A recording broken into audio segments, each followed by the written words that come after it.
Mogu bi večeras, a ja to mogu dobro, dugo govoriti o proteklih 20 godina.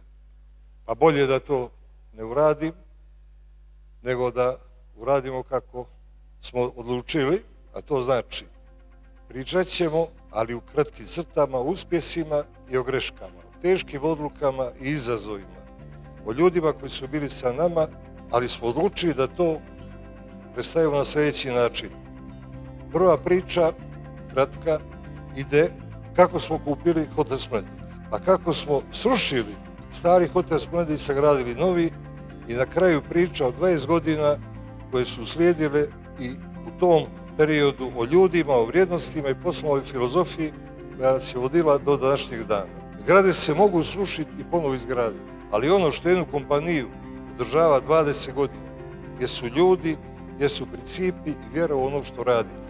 Dobro bi došli i hvala vam što ste dio ove naše priče.